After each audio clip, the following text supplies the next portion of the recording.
Good afternoon, everyone. In the last class, in my last video lecture, we discussed about basic aspects of the computer. In that basic aspects, I covered like meaning, definition, components, block diagram, and how exactly the computer has been evolved like that. So today in this lecture, we will going to discuss about the generation of computers. In the generation of computers, we uh, have different varieties of computer has evolved that has been categorized into five major generations, first generation to fifth generation. So let us see in each and every generations what exactly happened and what exactly the invention happened in that particular generations. So the computers of today are vastly different in appearance, performance as compared to the computers of earlier days. I think ನೀವು ಕೆಳಗಡೆ ನೋಡ್ತಾ ಇರುವಂತಹ ಪಿಕ್ಚರ್ಸ್ಗಳನ್ನ observe ಮಾಡಿದ್ರೆ ಗೊತ್ತಾಗುತ್ತೆ. So ಯಾವ ರೀತಿ ಇತ್ತು ನಿಮ್ಮ ಕಂಪ್ಯೂಟರ್ ಸಿಸ್ಟಮ್, ಇವಾಗ ಯಾವ ರೀತಿ ಇದೆ, ಮುಂದೆ ಯಾವ ರೀತಿ ಇರುತ್ತೆ. ಸೊ ಎಲ್ಲನೂ I have shown it in that particular picture. So ಇವತ್ತಿನ particular present situation there is lot of improvement was happen in relation to the computer development. So day by day the technology development ಮತ್ತೆ requirement of the you know ಬಿಸ್ನೆಸ್ಗೆ ಸಂಬಂಧಪಟ್ಟಂಗೆ ಏನು ಮಾಡಿದ್ದಾರೆ, ಒಂದು computers ಅನ್ನೋ ಸಿಸ್ಟಮ್ನ ಏನು ಮಾಡ್ತಾ ಇದ್ದಾರೆ, ತುಂಬ ಫಾಸ್ಟಾಗಿ ಏನು ಮಾಡಿದ್ದಾರೆ, ಸೊ ಇನ್ವೆನ್ಷನ್ ಮಾಡಿ ಮತ್ತೆ ಇಂಪ್ರೂವ್ಮೆಂಟ್ಗಳನ್ನ ಸಹ ಮಾಡಿದ್ದಾರೆ. So this whole process or this whole the timeline has been categorized as uh, generation of computers. So in that generation of computers, there is first generation of computer uh, which is happened what you called in the early 90s 1950s. There it was very initial stage of the development of computers, somewhere in the year between 1940 to 1956. ಈ ಒಂದು particular ಟೈಮಲ್ಲಿ ಒಂದು first generation ಅನ್ನೋ ಒಂದು start ಆಯಿತು computer development ಅಲ್ಲಿ. So ಈ ಒಂದು ಫಸ್ಟ್ ಜನರೇಷನ್ ಆಫ್ ಕಂಪ್ಯೂಟರ್ಸ್ ಅಲ್ಲಿ ಯಾವ ರೀತಿ ಒಂದು ಕಂಪ್ಯೂಟರ್ಸ್ ಡೆವಲಪ್ ಮಾಡ್ತಿದ್ರು by using these five components. ಒಂದು vacuum tube technology, punched cards ಅಂತೆ, punched cards and paper tape of output, machine language, then machine language for writing programs, magnetic tapes and drums for external storage. So ಈ ಎಲ್ಲಾ components ಗಳನ್ನ ಇಟ್ಕೊಂಡು ಏನ್ ಮಾಡ್ತಾ ಇದ್ರು, they were developing this particular computer system. ಇದನ್ನ ನೀವು ಅಲ್ಲಿ ಪಿಕ್ಚರ್ ಅಲ್ಲಿ ನೋಡಬಹುದು, ತುಂಬಾ ದೊಡ್ಡದಾಗಿದೆ. ಸೊ ಇದನ್ನ ನೀವು ನೋಡಿದ ತಕ್ಷಣ ಅದು 10 ಕಂಪ್ಯೂಟರ್ ಅಂತ ಹೇಳಕ್ಕಾಗಲ್ಲ. Is one particular system which the people use to do their activities by using this particular technology. What is this vacuum tubes? The vacuum tubes ಅಂತಂದ್ರೆ it's like a glass tube containing a vacuum and allows the free passage of electric current. So ಆ ಒಂದು vacuum tubes ಗಳ ಮುಖಾಂತರ ಏನ್ ಮಾಡ್ತಾ ಇದ್ರು, ಈ ಒಂದು ಎಲೆಕ್ಟ್ರಿಕ್ ನ ಜನರೇಟ್ ಮಾಡಿ ಅದನ್ನ ಪಾಸ್ ಥ್ರೂ ಮಾಡ್ತಾ ಇದ್ರು. ಅದು ಒಂದು ಕಾಂಪೊನೆಂಟ್. ಹಾಗೆ ಪಂಚಡ್ ಕಾರ್ಡ್ಸ್ ಅಂತೆ. It is like a piece of paper that can be used to contain the digital data represented by the presence of holes in predefined positions. ಅದೊಂದು ಪೇಪರ್ ಅಲ್ಲಿ ಒಂದು ಕೆಲವೊಂದು ಪ್ರೋಗ್ರಾಮ್ಸ್ಗಳನ್ನ ಏನ್ ಮಾಡ್ತಾ ಇದ್ರು, ಆಡ್ ಮಾಡ್ತಾ ಹೋಗ್ತಾ ಇದ್ರು.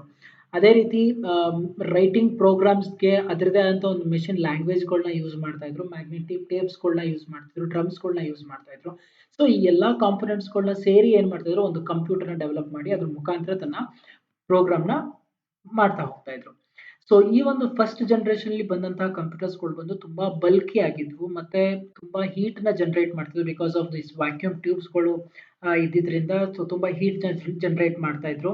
ಮತ್ತೆ ಅದ್ರದ್ದು ತಗೊಳ್ತಿದ್ದಂತ ಸೈಜು ತುಂಬಾ ಹೆವಿ ಇತ್ತು, ಜಾಗ ತುಂಬಾ ಕನ್ಸ್ಯೂಮ್ ಮಾಡ್ತಾ ಇದ್ರು. It is not so easy to handle that particular systems. So manual ಆಗಿ ಇದನ್ನ ಅಸೆಂಬ್ಲಿ ಮಾಡೋದು ಮತ್ತೆ ಅದನ್ನ ಕಮರ್ಷಿಯಲ್ ಪರ್ಪಸ್ಗೆ ಯೂಸ್ ಮಾಡೋದು, so they were very much highly difficult task in those particular period. ಆ ಟೈಮಲ್ಲಿ ನಾವೇನು ಇವಾಗ ಆಪರೇಟಿಂಗ್ ಸಿಸ್ಟಮ್, ನಾವೇನು ವಿಂಡೋಸ್ 10 ವಿಂಡೋಸ್ 8 ಅಂತ ನಾವೇನು ಕರಿತೀವಿ, ಆ ಟೈಮಲ್ಲಿ ಆ ಒಂದು ಆಪರೇಟಿಂಗ್ ಸಿಸ್ಟಮ್ ಅಂತ ಏನೂ ಇರಲಿಲ್ಲ. ಒಂದು ಬೈನರಿ ಕೋಡೆಡ್ ಪ್ರೋಗ್ರಾಮ್ಸ್ಗಳ ಮುಖಾಂತರ ಏನು ಮಾಡ್ತಾ ಇದ್ರು, ಒಂದೊಂದು ಕಂಪ್ಯೂಟರ್ನಲ್ಲಿ ಔಟ್ಪುಟ್ ಅನ್ನ ಜನರೇಟ್ ಮಾಡ್ತಾ ಇದ್ರು. ಆ ಟೈಮಲ್ಲಿ ನಾನು ಮುಂಚೆನೆ ಹೇಳ್ದಂಗೆ ಈ ಒಂದು ಅಬ್ಯಾಕಸ್ ಅನ್ನೋದು ತುಂಬಾ ಪಾಪ್ಯುಲರ್ ಆಗಿತ್ತು. ಸೊ ಇವತ್ತಿಗೂ ಅದು ತುಂಬಾ ಪಾಪ್ಯುಲರ್ ಆಗಿ ರನ್ ಆಗ್ತಾ ಇದೆ. ಸೊ ಈ ಒಂದು ಅಬ್ಯಾಕಸ್ ಅನ್ನೋದನ್ನ ಕಾನ್ಸೆಪ್ಟ್‌ನ ಯೂಸ್ ಮಾಡ್ಕೊಂಡು ಐ ಥಿಂಕ್ ನಾನು ನಿಮ್ಗೆ ಎವಲ್ಯೂಷನ್ ಅಲ್ಲಿ ಹೇಳಿದ್ದೆ. ಬ್ಲೈಸ್ ಪ್ಯಾಸ್ಕಲ್ ಅನ್ನೋದು ಈ ಒಂದು ಮೆಕ್ಯಾನಿಕಲ್ ಮೆಷಿನ್ ಅನ್ನ ಏನ್ ಮಾಡ್ದ ಇನ್ವೆಂಟ್ ಮಾಡ್ದ ಅಂತ. ಹಾಗೆ ಕಾಲ್ಮರ್ ಅಂತೆ. ಸೊ ಇವ ಒಂದು arithmetic function like addition, subtraction, multiplication, ಡಿವಿಷನ್‌ಗಳನ್ನ ಕಂಡುಹಿಡಿದಿದ್ದು ಕಾಲ್ಮರ್ ಅಂತ.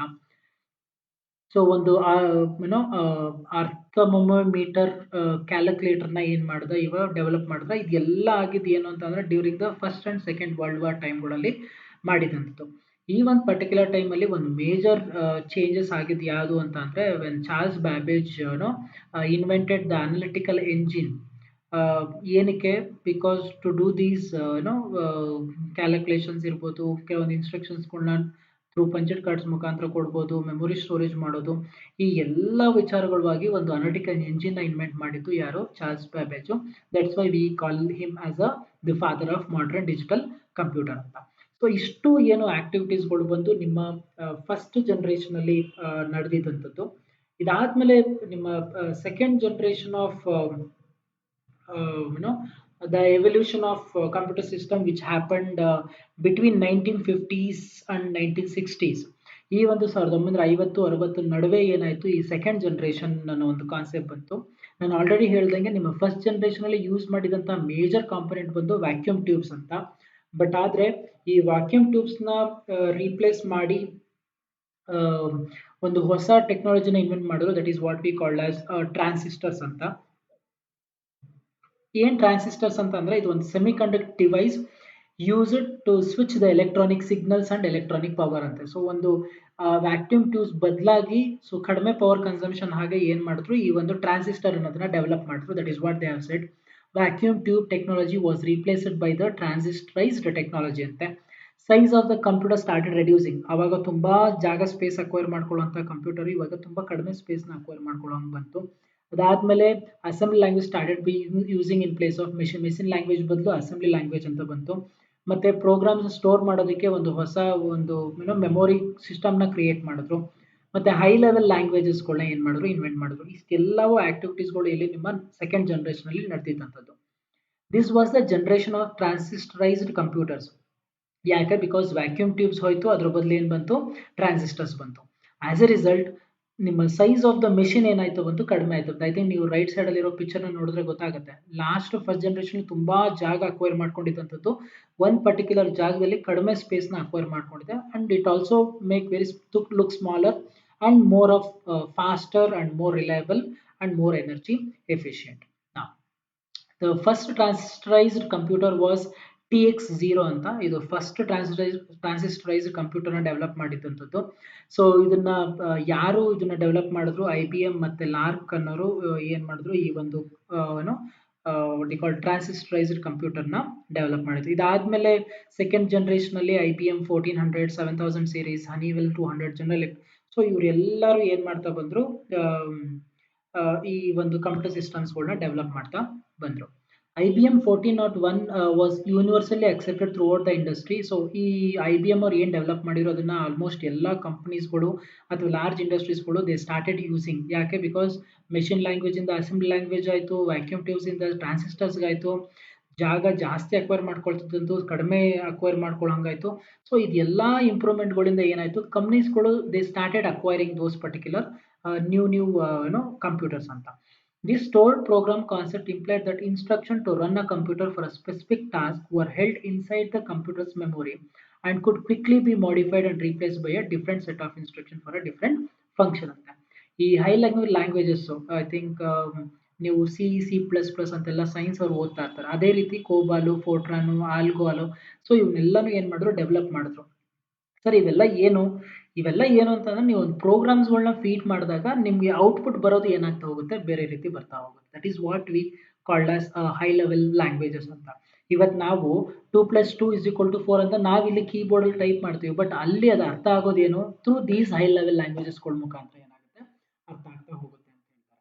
So this is what happened in the mid of what you called second generation. Let us get into third generation. This happened between 1965 to 1971. So ಈ ಟೈಮಲ್ಲಿ ನಡೆದಿದ್ದಂಥದ್ದು third generation. ಏನಿದು third generation ಅಲ್ಲಿ? First generation ಅಲ್ಲಿ vacuum tubes ಇತ್ತು, second generation ಅಲ್ಲಿ transistors ಬಂತು. ಇದಾದ್ಮೇಲೆ third generation ಅಲ್ಲಿ ಬಂದು they started using something called as ISIS. That is what we called as integrated circuits ಅಂತ. ಸೊ ಟ್ರಾನ್ಸಿಸ್ಟರ್ ಜಾಗದಲ್ಲಿ ಏನು ಮಾಡಿದ್ರು, ಇಂಟಿಗ್ರೇಟೆಡ್ ಸರ್ಕ್ಯೂಟ್ಸ್ ಬಂತು. ಸೊ ಈ ಜಾಗದಲ್ಲಿ ಏನಾಯ್ತು, ನಿಮ್ಮ ಒಂದು ಓವರ್ ಆಲ್ ಪ್ರೋಗ್ರಾಮ್ ನ ಪರ್ಫಾರ್ಮೆನ್ಸ್ ಏನಾಯ್ತು, ಇನ್ನ ಜಾಸ್ತಿ ಯೂಸೇಜ್ ಆಯ್ತು, ಸೈಜು ತುಂಬಾ ರಿಡಕ್ಷನ್ ಆಯ್ತು, ಪವರ್ ಕನ್ಸಂಪ್ಷನ್ ತುಂಬಾ ಕಡಿಮೆ ಆಗ್ತಾ ಬಂತು. ಮತ್ತೆ ಒಂದು ಹೊಸ ಆಪರೇಟಿಂಗ್ ಸಿಸ್ಟಮ್ಸ್ಗಳನ್ನ ಡೆವಲಪ್ ಮಾಡೋದಕ್ಕೆ ಸ್ಟಾರ್ಟ್ ಮಾಡಿದ್ರು.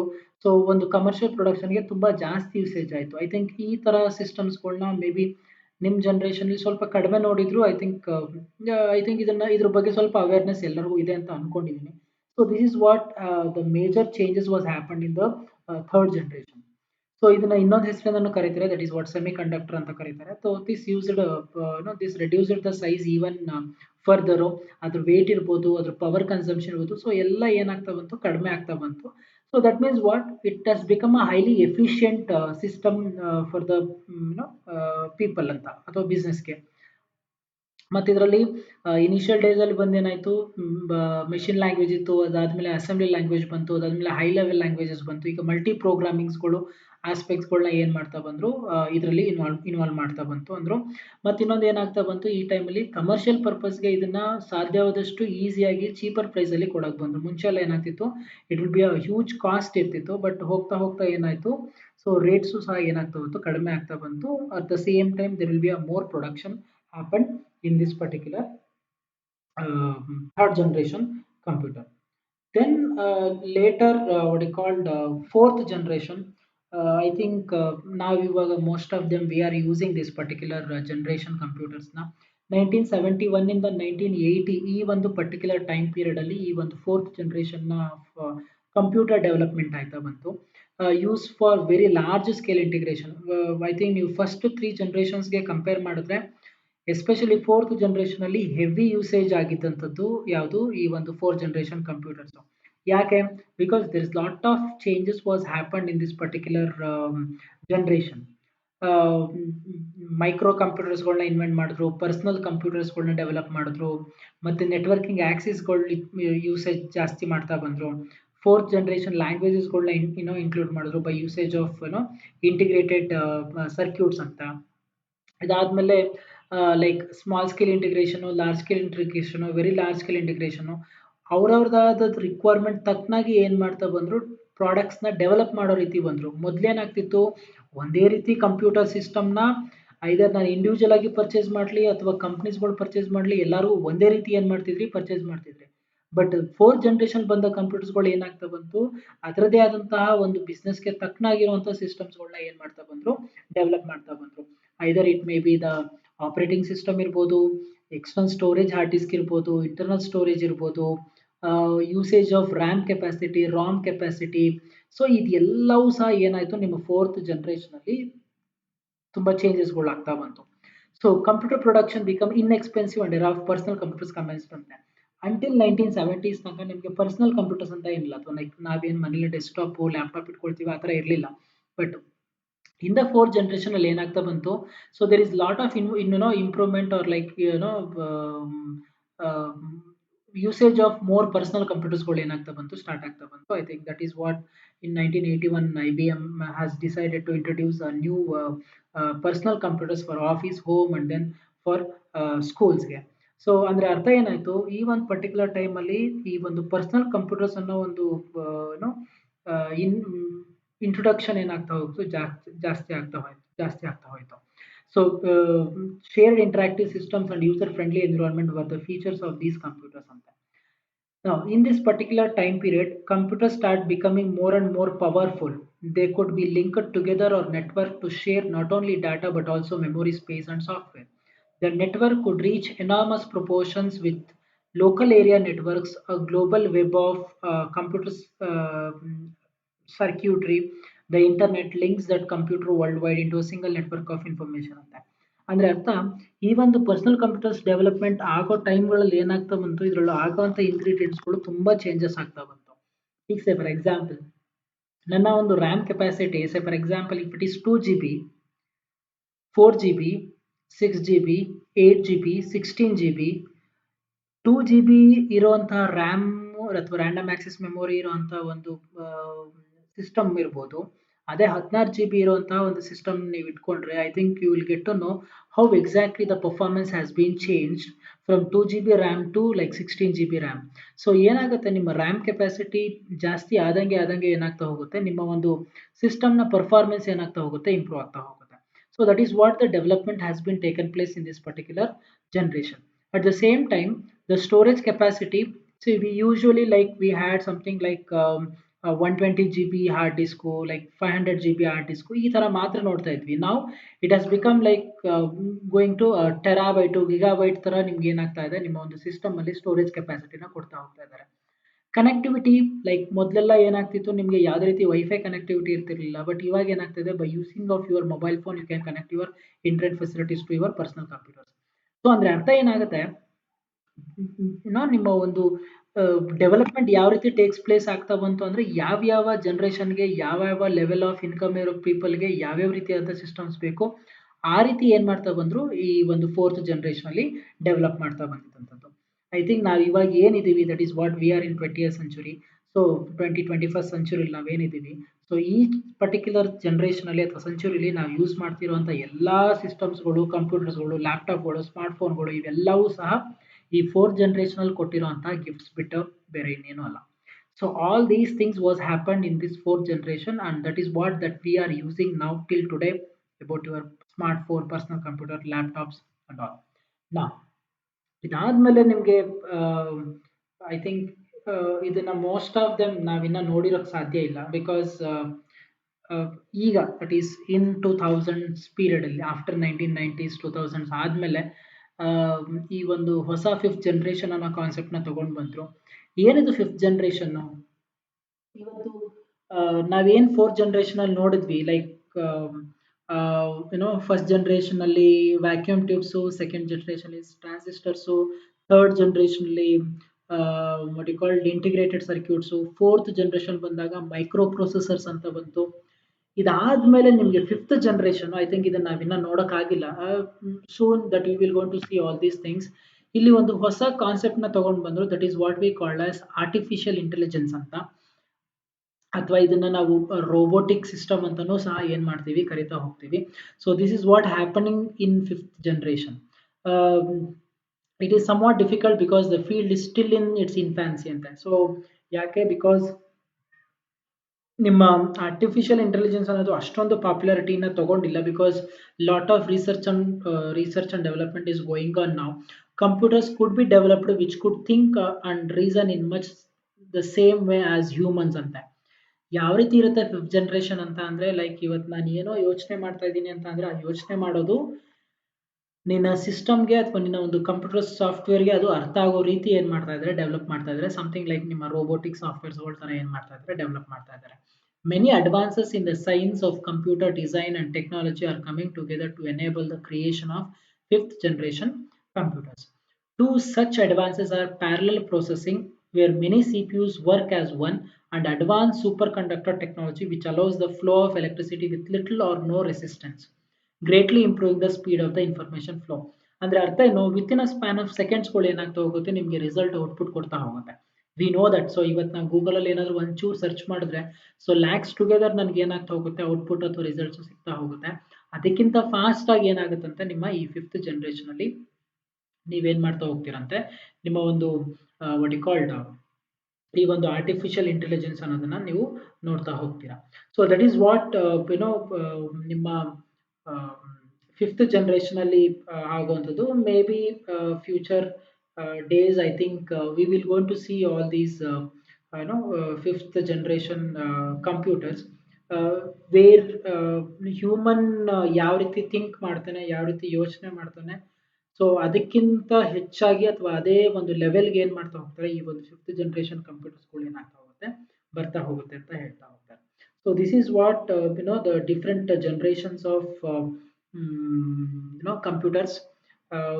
ನೀವು ತಿಳ್ಕೊಬೇಕಾಗಿರೋ ಕಾನ್ಸೆಪ್ಟ್ಸ್ಗಳು ಇಷ್ಟು. ಒಂದು ಫಸ್ಟ್ ಜನರೇಷನ್ ಏನನ್ನ ಮೇಜರ್ ಆಗಿ ಯೂಸ್ ಮಾಡಿದ್ದು, ಏನನ್ನ ಕಾಂಪೊನೆಂಟ್ಸ್ ಯೂಸ್ ಮಾಡಿದ್ದು, ಯಾವ್ಯಾವ ವರ್ಷದಲ್ಲಿ ಈ ಒಂದು ಫಸ್ಟ್ ಜನರೇಷನ್ ಕಂಪ್ಯೂಟರ್ಸ್ ಬಂತು, ಮೇಜರ್ ಆಗಿ ನಡೆದಿದಂತಹ ಕೆಲಸ ಏನು.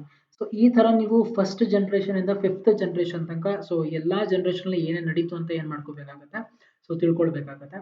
So that is all about for today's class.